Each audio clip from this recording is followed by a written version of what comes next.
আজকে আমি বাড়িতে বানিয়ে ফেললাম কালাকাঁদ রেসিপি। এটা তৈরি করতে বেশি সময় লাগে না, খুবই সহজ রেসিপি। মিষ্টির দোকানের থেকেও সুন্দর খেতে লাগে বাড়ির নিজেদের তৈরি বানানো এই কালাকাঁদ। এটা করতে বেশি সময়ও লাগে না। বাড়িতে আমি দুটো 500 করে 1 কেজি প্যাকেট নিয়েছিলাম, সেটা দিয়ে এটা বানিয়েছি। দুধের প্যাকেট 500 করে। তো সেটা কেটে গেছিলো, আমি ভাবলাম এটা কী করবো, তাই জন্য সেটাকে ছানা বানিয়ে প্রথমে রেখেছিলাম। তারপর ভাবলাম এটা দিয়ে কালাকাঁদ বানিয়ে নিই। বাড়িতে তো এখন আমের মরশুমে অনেক আম পাওয়া যায়, সেই আমটা কিছুটা আমি ছাড়িয়ে নিলাম। তারপরে সেটাকে ব্লেন্ড করে নিয়ে কড়া গরম করে তাতে আমের জুসটা দিয়ে দিলাম। এটা দেওয়ার সময় সাবধানে মিডিয়াম আঁচে দিয়ে রাখতে হবে, কারণ এই আমটা ফোটার সাথে সাথে ছিটকে ছিটকে চারিদিকে চলে যায়। তো একটু দূরে থেকে এটা করতে হবে। এরপরে স্বাদ মতন তাতে আমি দিয়ে দিলাম মিষ্টি। যে যেমন স্বাদ বেশি খেতে চায়, কি কম মিষ্টি খেতে চায়, সেটা তেমন অনুযায়ী দিতে পারো।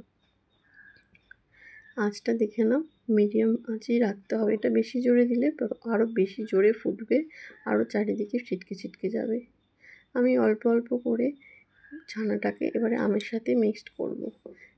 মেশানোর পর এটা ভালো করে নাড়তে হবে, কারণ ওই ছানাগুলো ঢেলা ঢেলা যাতে পাকিয়ে না যায়।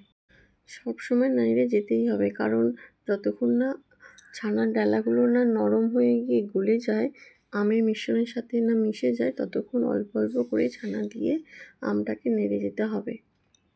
কড়াই মিডিয়াম আঁচ রেখে এটা করতে হবে, নাহলে এদিকে আমও ছিটকে যাবে চারিদিকে, তার ফলে হাতে ফোস্কাও পড়ে যেতে পারে।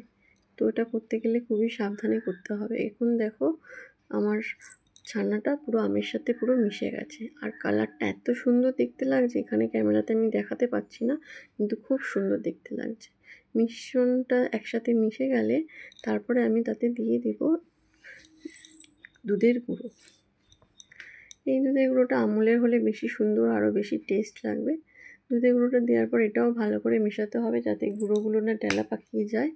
দুধ দিলে জানো তো ডেলা পাকিয়ে যায়। আস্তে আস্তে ভালো করে নাড়তে হবে।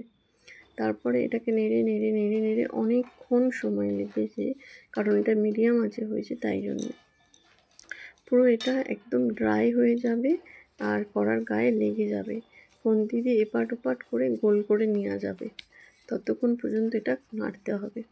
আস্তে আস্তে নেড়ে যেতে হবে। এখন দেখো অনেকটা গায়ে গায়ে লেগে আসছে, তার মানে এটা অনেকটা হয়ে এসেছে। খেতে এতটাই টেস্টি ছিল, কিছু বলার নেই, এত সুন্দর লাগছিল খেতে। আমি তো ভাবছিলাম আমি দোকানের মতো মিষ্টি বানিয়ে ফেললাম।